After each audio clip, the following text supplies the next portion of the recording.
પૂર્વ પ્રધાનમંત્રી ઇન્દિરા ગાંધીની જન્મજયંતિ પર ભરૂચ જિલ્લા કોંગ્રેસ સમિતિ દ્વારા પ્રમુખ રાજેન્દ્રસિંહ રાણા, પૂર્વ પ્રમુખ પરિમલસિંહ રાણા, શહેર પ્રમુખ હરીશ પરમાર તથા કોંગી આગેવાનો અને કાર્યકરોએ ઇન્દિરા ગાંધી અમર રહોના નારા સાથે પૂર્વ વડાપ્રધાન સ્વર્ગવાસી ઇન્દિરા ગાંધીને પુષ્પાંજલિ અર્પિત કરી।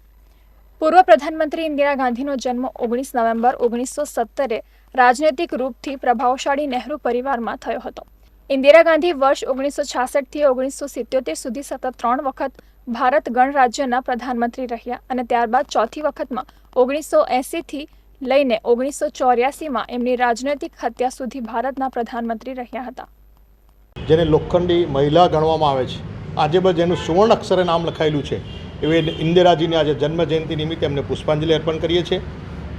જ્યારે આ દેશમાં હરેક વ્યક્તિ આજે એમને યાદ કરે છે, એમના જે એક કાર્યો છે, એક આખા વર્લ્ડ લેવલ પર એમણે જે સંબંધો વિકસાવેલા છે અને વર્લ્ડની ફરક પર હિન્દુસ્તાનનું નામ રોશન કરેલું છે, એવી મહિલા જાંબાઝ મહિલાના જે જન્મદિવસ નિમિત્તે એમને પુષ્પાંજલિ અર્પણ કરી છે।